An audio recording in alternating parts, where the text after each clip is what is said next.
Have you watched SC football at all? No, but they are literally playing high school teams, it seems. Exactly. We are playing 8-year-old Girl Scouts, and then the game after that, we played some senior citizen nuns. I don't know. Do they think they're fooling anybody? That they're good? Could you back off the sexism a little bit? 8-year-old Girl Scouts, elderly nuns. People who are not necessarily great at playing football against a college team. By the way, I don't know if I'd square off against the elderly nuns. Having spent 3 years. They can be resourceful. They can be resourceful. Oh, yeah. Look at those rulers.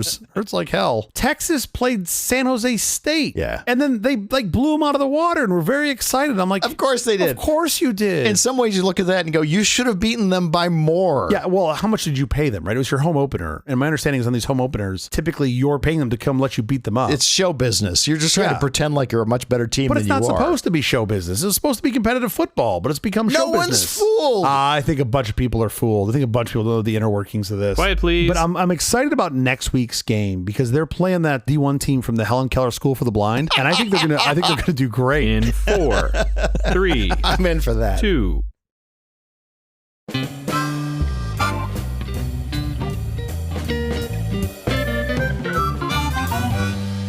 The Alpha Company presents a truly terrible podcast. Welcome to Nonsense Season 3, Episode 48. I'm Jeff Parker. I'm Stu Little. This is our take on the week's business, tech, and entertainment headlines. This time, beyond smog, the hidden link between air pollution and dementia. Happy shows, Jeff. We need to do a happy show just one time. AI's new enemy, why the MAGA right is breaking up with big tech. This makes total sense because code and transistors are way too logical. Anthropic's victory is a copyright loss for writers. But potentially a huge win for humanity. Says you. Also, our big story later this week is about the unheard conversations that won the Cold War. Wait, if we didn't hear them, like if a conversation isn't heard. It's California Admission Day. Forget it. On September 9th, 1850, the Golden State was born. Forged in the fire of the gold rush, California joined the Union as the 31st state, a free state, a land of immense promise on the Pacific coast. From rugged pioneers to modern innovators, our spirit has always been one of bold ambition and relentless optimism. There is a little asterisk on this. I mean, Indians. While you can certainly argue, and I think successfully, that California helped light the fuse for the Civil War because we were the first sort of free state that was certainly one of 4 states. Yeah, that didn't have a slave pair, so we started to shift the balance, which is lovely. For like the first 15 years of our existence, we still had like indentured servitude from Native Americans. So like, right? I mean, we weren't great, but we were better. We just weren't great. Well, the Native Americans were eating the buffalo, so they weren't wonderful either.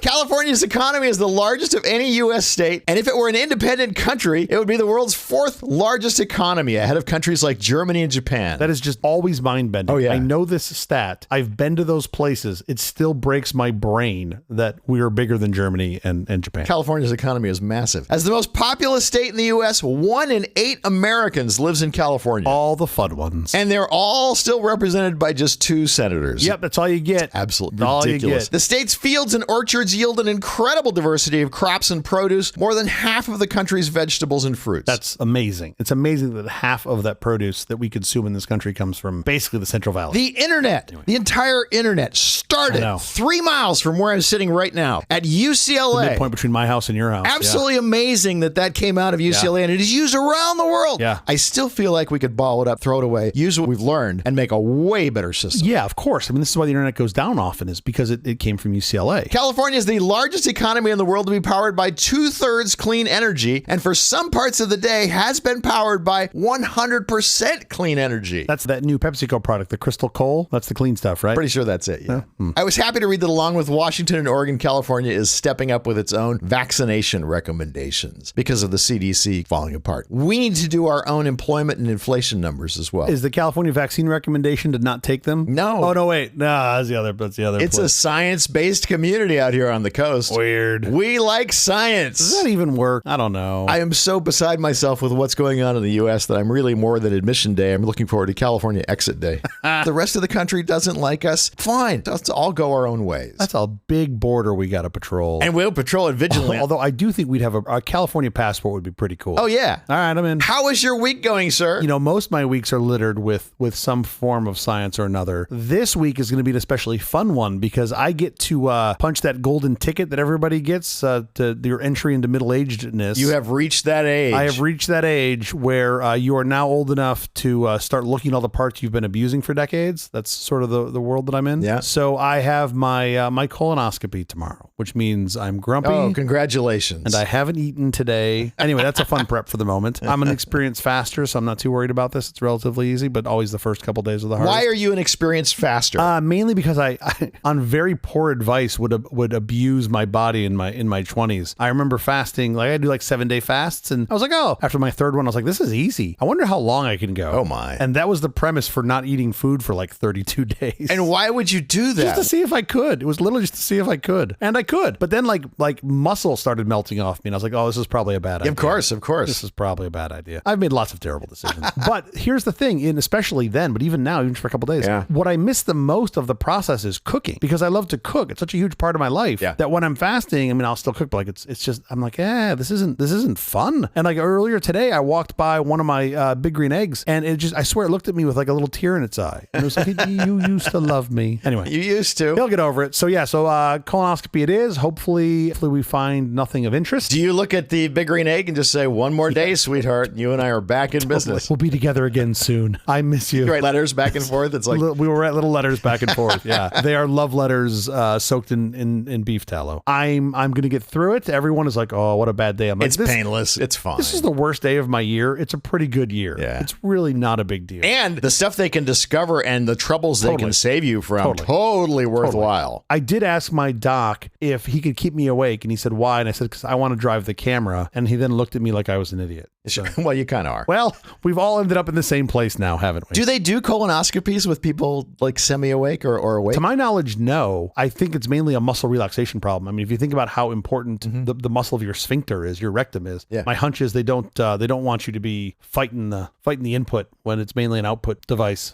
I mean, plenty of people do. Anyway, how about you? How's your week? Is your week better or worse than mine so far? So far, if that's your week, my week is better. Yeah. I helped a friend who had horrible Wi-Fi in her very large house. Bad case of the Wi-Fi's? Yeah, and I think most everyone I know has bad Wi-Fi in their house if they have a large enough house. Sure. If you can cover your house with one router, you probably have fine Wi-Fi. Sure. But in this case, it was like she had this mesh network set up, and it was very expensive, little nodes to this silly Wi-Fi mesh network. By the way, mesh networks work great for things like Thread. They do not work good retrofitted onto Wi-Fi, or at least we haven't figured out a way to make them work particularly well. And so we just replaced all of her mesh network nodes with access points. Yeah. She had perfectly good Ethernet cable all over the place. Yeah. And now Wi-Fi is solid as a rock. Yeah. So I just want to say to the listeners, if you're having trouble with your Wi-Fi, the secret to great Wi-Fi is wire. Is wire. Funny how that works. Yeah. I mean, it is really the best answer. You want really good access points that you can reach and have them at a reasonable pace around your entire premises. You'll be fine. Which made me go around the house with my phone after updating all of her stuff. Find all your dark spots? It's not that I have dark spots. I don't have any dark spots. I do have older access points. Place them all. I have one that's actually Wi-Fi 4. Wow. Really? Oh, yeah. Wow. It won't be tomorrow. It'll be Wi-Fi 7. By the way, great on you. I do fall into this trap. Every time I go to like upgrade my access points, I'm like, or just wait a year for the better ones to come out. Like I need some other input. Like I need like my kids to break one with a Nerf gun. Sure. Like, and then that will get me across the line, because what I have now is fine. But I also have another unique problem, which is that, as you well know, I have the Smithsonian of old Wi-Fi devices here that are still connected, which render a lot of the new features useless. So it kind of let them go. Let them go. It's just time to throw those things out. There's a couple old Wi-Fi stack devices that I just kind of got to the like, I'm going to decom you point. So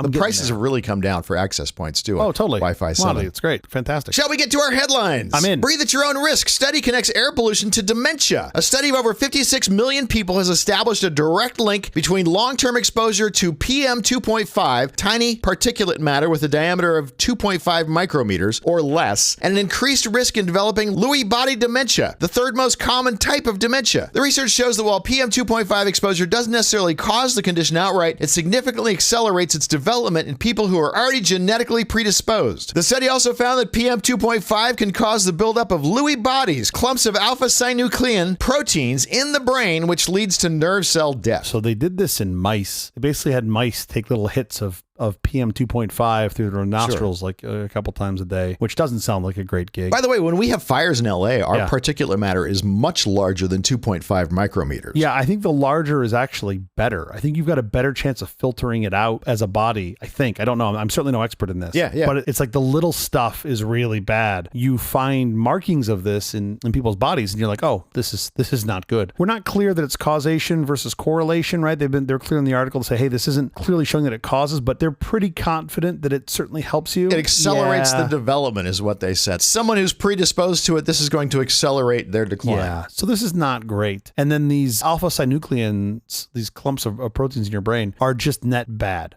Like this is not what you want. The good news is we know how to fix this. We do. This is not hard for us to fix. Yeah. Get rid of the pollution. Well, stop polluting. Yeah. Bigger penalties for companies who pollute. Well, yeah. This is fixable. Yeah. I fit right in California, don't I? Just fit right in, you hippie. The problem is I also, I greatly dislike the buildup of the alpha-synucleins in my brain because those aren't great. I really love coal. Do you? And it's You're a big fan hard. of coal, yeah, are you? I'm a big fan of coal. Barbecue with it? Is that what you do? Somebody was telling me about they were so proud that they could charge their EV at home and they never have to go to the gas station. I was like, I have an oil well in back. I just pump my own gas. And they looked at me and they went, really? And I went, no, I don't.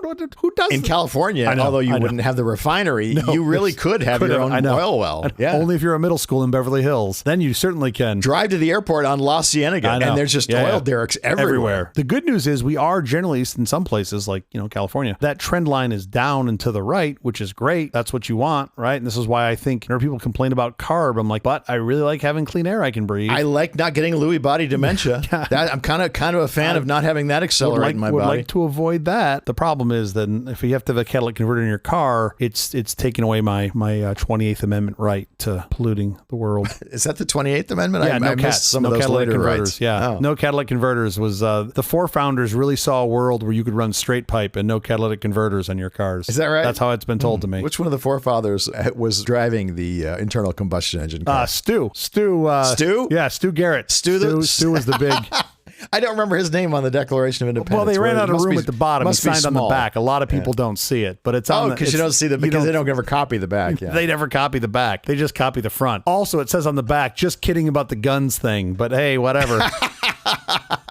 Wow. There's a lot back there that they don't want you to unpack. We should probably Xerox the back every now and again. Their data showed that long-term PM 2.5 exposure was associated with a 12% increased risk of hospitalization from severe dementia with Lewy bodies. That's not great odds. No, that's awful. And part of the problem is your PM 2.5 exposure is going to be relatively linked to high density areas where you have more people. It's not clearly that. It's not just that. Who is fighting against getting rid of this type of pollution in the world? Free business. You're restricting business. You're pushing business out. CARB. When I search for what generates 2.5, the first link I get is CARB. Burning fossil fuels, gasoline, diesel oil, and coal for motor vehicles makes it. That's my understanding. That's a big part of it. So let's improve our air quality. Well, these are all things we can work on. These are all things we can figure out. I don't know what effort other states make in this, but just having been familiar and read a decent amount about CARB, California Air Resource Board, they do quite a bit of work. I think have been a leader in the country for the past at least 40 years of trying to make our air better here, especially as our population grows. NatCon 5, where the right declared holy war on AI at the annual National Conservatism Conference, a deep schism emerged between the tech right and MAGA populists. While they briefly united to get Trump into office, the conference revealed a profound distrust of technology and AI among the populist faction. A key moment occurred when a psychology professor publicly berated a Palantir CTO, labeling the AI industry as global, secular, liberal, feminized, transhumanists.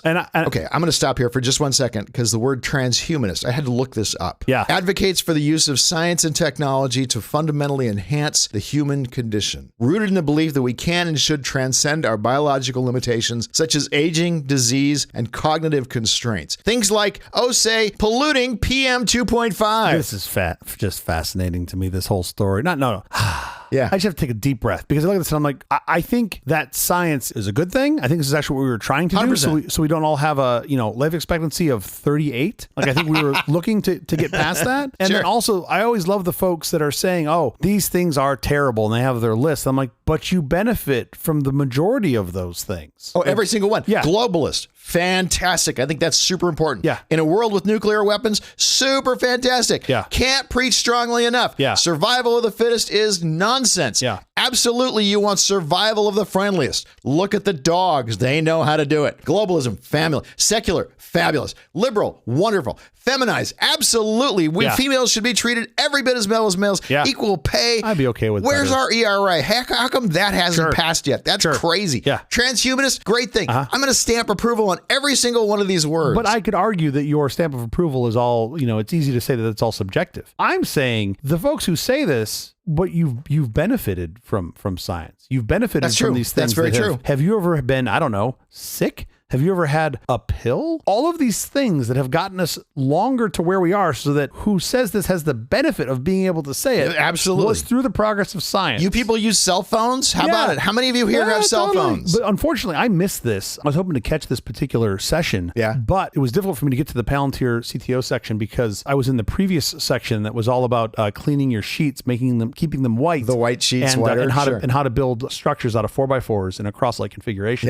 So I wasn't able to make this one, is my point. I was hoping to, but I took copious notes on the keeping your sheets white. Labeling the AI industry as globalist, secular, liberal, feminized, transhumanists, and calling for a holy war. First of all, when you label them that, I'm like, wait, are you marketing for them? I've never been so pro-AI. If any of this is true. Totally.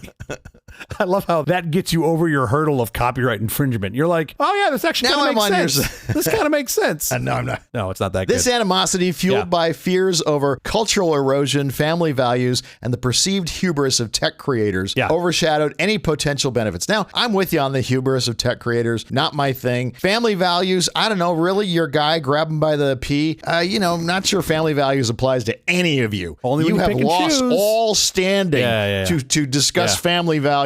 It's over. Cultural erosion, you're causing it. They've revised their family values. It now says your third wife is the one you've got to keep. That's what it says now. I'm sorry, I missed that. I didn't see the revision. No, it's an asterisk. It's one of those little, it's like the double dagger footnote thing. It's down there. You can't talk to me for 1 second about family values. You have no standing. But you don't see us when we're alone, I think is the response. Maybe. Hubris of tech creators. You win me on hubris of tech creators. I agree. I don't necessarily want to hear from... Not all of them. Just because you created data farm doesn't give you the right to have outsized voice in elections because you can write big checks. It technically does give them the right. We actually currently but it shouldn't. Yeah, I'm not saying it should, but it currently does. The idea that money has a vote is such a horrible idea. Each dollar gets to vote individually, apparently. I missed that part in the founding of the country, but apparently it's in there. It was interesting to see how this, this conference revealed this split, right, between the populist, MAGA-aligned right and the tech right. Yeah. This article said, quote, their brief alliance forged to get Trump elected has clearly fractured over fundamental ideological differences. And I read that and I go, well, yeah, if you F around, you're going to find out. Sure.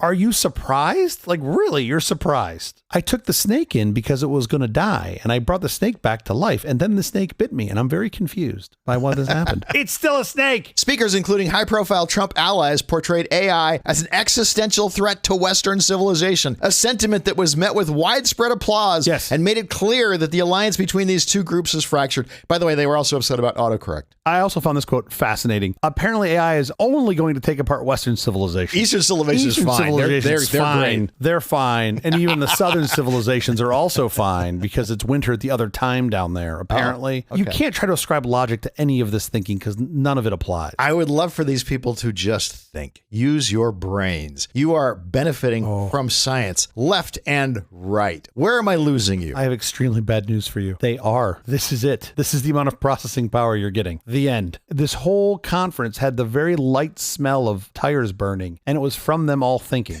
That was the smell that's generated. Wow. The right now views the tech industry's products and values as an inherent, unchangeable threat to their way of life, not just a political Yes, finally, a quote that I can agree with. It is absolutely an inherent, unchangeable threat to their change of life. Sure. Because it allows you to now to get out of the bubble of the communication that has been handed down to you from the people around that you listen to, because now you can hear everybody. Believing in things that you have no evidence of. Yes. Let's get away from that. So yes, it is absolutely going to change that. And I would argue they forgot the last part of the statement, which is for the better. Right. It will make this all for the better.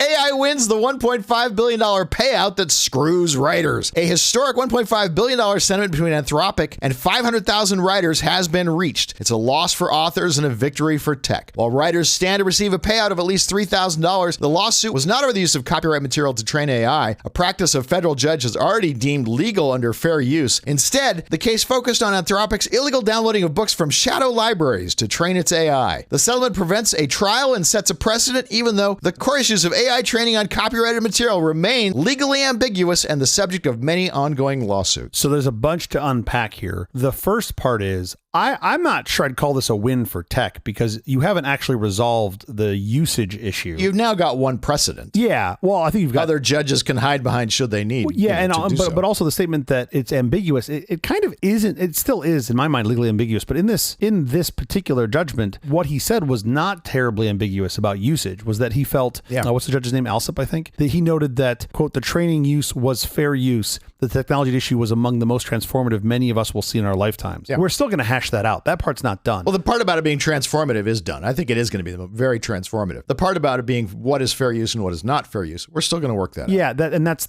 I certainly want us to spend more time on this. I really would like us to get this right. That's not what this settlement is about. What this settlement was about is Anthropic, I'm going to say allegedly, but I think through fact of this settlement. They settled the case. They settled. So are you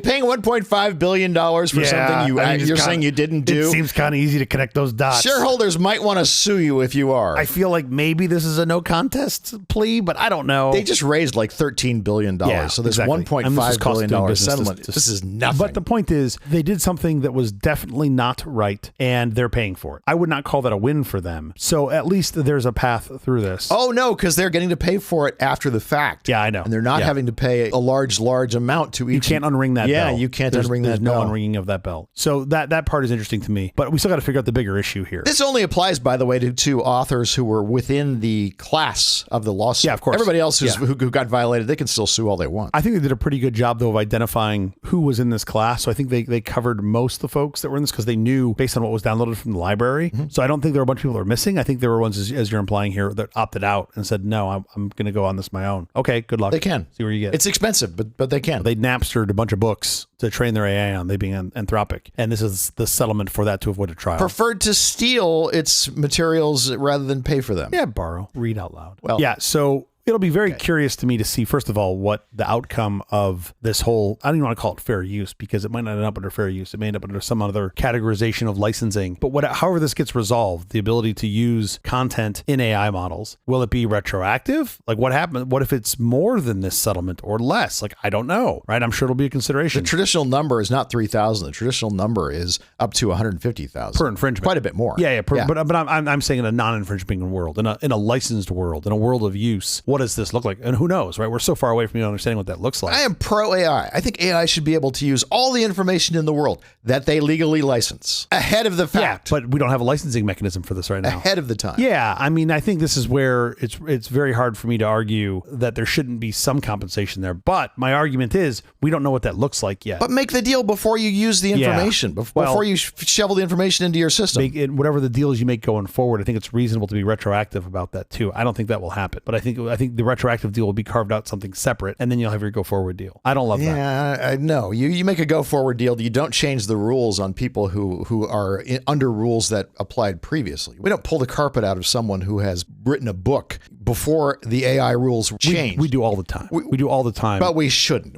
Our law should be our law. Well, you say that. I bet you a whole bunch of copyright holders would disagree with you vehemently about that statement. By the way, it's so interesting the way movies do this. There was a big conversation this week, I don't know if you saw this, about how movies that you buy online, the word buy should be in quotes because you're not really... Shouldn't even be the word, no, screw that. You're not even using... It shouldn't be buy. It's not even the word buy. But we've been saying this for 20 years. You're not actually buying it. You're just obtaining a license for this point in time. It's a very restricted license. Yes. And it's not that different from the license you receive when you rent something. Just the term is slightly longer. I can't tell you how upset my father was was years ago when he had bought stuff on iTunes, and then when it came out, when they took it out of their catalog and he couldn't get it anymore, he couldn't download vanished it for him, I'm sure. And I tried to explain to him that you already had to have downloaded it. He didn't appreciate that. He didn't appreciate that he had to already have had it to have a license. He shouldn't have had to. Exactly. He paid for it. Yeah, that's a mess. But what I'm talking about on the copyright holders in the past, I'm being a little cutesy here. We've extended copyright for lots of copyright holders retroactively. So we've made it better for them, and they would not want to give those rights up. I'm personally of the view that we should just ball up the whole copyright and throw it in the trash. Now we agree on something. Individually license what it is you want to license. If you want to write a book, go ahead and write a little thing in the beginning that tells the person who's purchasing this copy of your book sure that's better. what it is they're purchasing. Yeah, I'm not sure that's Just like the movie studios are doing with the movies. Maybe. I'm not sure that's better, but maybe. It's much better. No, because now how do you navigate And then if I that? want to give you the right for you to put it in the AI, I'll grant you explicitly the right to put it in the AI. If I don't, I'll say this can't go into any AI. I think about how hard it is right now in things that are under copyright to clear licenses, especially with music. And the world you just described is going to make that 2-3 orders of magnitude harder. Because you'll have to negotiate everything individually because everything will have its own individual license. But I don't want you to put this into AI. I don't want you to do this with my project or this with my... Sure. So I need to specify that. Because the copyright system where we tried to have one size fits all didn't work. Yeah, I don't know. Doesn't work. Still to this day doesn't work. Even if you take out the AI problem. For the vast majority of it works. I'd say it works in most all the use cases. No, it doesn't work for a lot of things. I agree it doesn't work for a lot of things, but for the vast majority it does. Obviously, it's not working for motion pictures because they're not using it. They are giving you their own license. I don't know how that works. Go look at what happens when you quote unquote buy a film. Yeah. It has nothing to do with what U.S. copyright law is. It's their own license. But they still have the benefit of copyright protection. They are selling you a license. They do, but they have additional protections because what they're selling you is additional layer on top of that. Is a license that explicitly tells you what you're allowed to do and not do. You want the total body of work to be available. You don't want it to go away. And I think we're starting to see that now. And I think that is worse for the world was when those works Maybe go I'm away. the Wu-Tang Clan and I do want it to go away. I want Martin Shkreli to listen to it and then I want the whole thing to go away. That's an interesting, you bring up that counterpoint. That's interesting. That wasn't really publicly available. But I'm not saying, like, that one is a little gray to me where you go, well, there's this one thing. Yeah. There is this one thing. And I'm like, all right. They put out a very specific license. And you want to scale that up. And he violated it. Yeah. A very clear, specific license, and the guy who licensed it violated it, almost immediately. Yeah. Yeah. Well, there's Shkreli. There you go. Lovely human. Okay, enough with the headlines. In fact, enough with the episode. We have to get out of here. Special thanks to our floor director, Jeff Veer. Thanks, Boinger. We'll be back later this week with our big story, the audacious undersea spying that tapped into the phones of the USSR. Until then, thank you for listening to all this nonsense. I'm Jeff Parker. I'm Skittle. Ciao, ciao. I'm even more hungry now.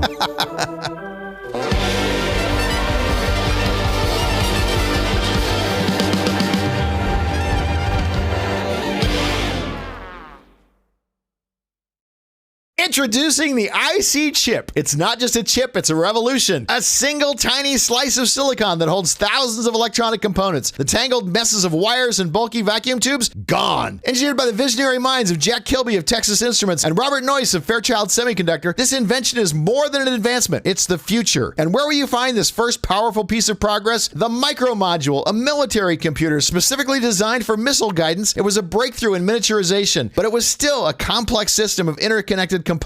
Our IC chip has now made that system smaller, faster, and more reliable than anyone thought possible. The future of electronics is here. The IC chip, get on board or get left behind. This is not an actual ad. No. This is just a moment in time when something happened. But also specifically for a device that also makes me think of food. So I'm glad we've continued with that. Which device makes you think of food? The IC chip. Oh, the I'm IC thinking chip. about guacamole. Why are you doing this to me? Now you want some chips. Yes. Sure. Get yourself some nice count chips. down the hours until I got to go under the scope. When I hear you read this, I do think of the sort of meme of 4 kilobytes got us to the moon. Yeah, sure. And meanwhile, my machine is using 16 gigabytes of memory because Excel has a dialogue open somewhere. Like that's basically the world that we're in. And like I get it, memory is cheaper now, but man, that seems wasteful to me. So much of what our processing is just to make it easier on us humans, for the interface to humans. Which took me a long time as a software developer to get to the point where I realized that was not only okay, it's important, but the better thing. Yeah. It's the better thing, arguably. Of course. Because what's the point? Like you could sit there and I could move this algorithm into a assembly and save some clock cycles, but I'm trading my time for the chip's time, and that's not what you want to do. And you're not going to want to hear this, but that's what vibe coding is going to do. Oh, for sure. Save you a lot of time. For sure. It is 100% that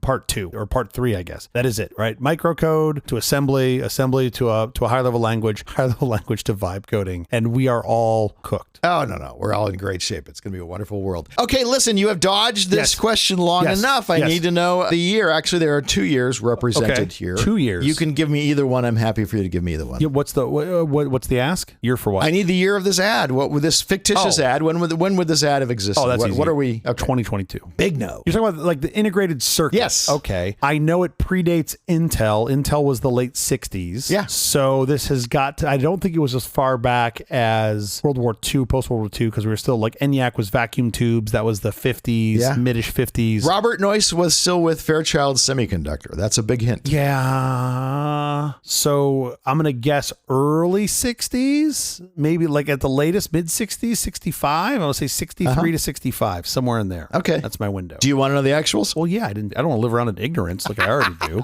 Well, we do that every day. I don't know. Am I even close? Anything. I have to be somewhat close. Mid 60s. No, here's the deal. And this is the kind of the impressive thing to me was how early this happened. Yeah. Jack Kilby demonstrated the first working integrated circuits at Texas Instruments in September of 1958. Wow, really? Isn't that impressive? That's super, because ENIAC was what, 53, 54? ENIAC 1945. I thought ENIAC was way later than that. It was in operation until 1955. I thought it was a much shorter period of time that it lived. Robert Noyce, Fairchild Semiconductor, independently developed his own version of the IC in 1959. So what happened was obviously we had whatever technical things we needed to overcome so we could eventually make an integrated circuit. And those things came before 1958. And both of them were able to create integrated circuits in 1958 and 1959. This is fascinating. Yeah. Also, names we don't hear enough. Texas Instruments and Fairchild Semiconductor. Always a good reminder why you should not invest in technology, because you just never know the future with those stocks. Right. There's no way you can tell. Wang Computers. Man, there was a time when I was younger when Wang Computers were everywhere. That's a name I haven't heard in a hot minute. Find a Wang computer now. It's just not possible. They were the undisputed leader. Yeah, the Wangs were everywhere. You have no way of knowing who's going to be the winners and who's going to be the losers ahead of time. You look now at Intel, and you and I look at Intel and we think, oh, they really missed the boat with extreme ultraviolet lithography. They'll never be able to catch up. And then some engineer there figures out something and they will be able to catch up or not. I mean, it's just a matter of do they get lucky or not?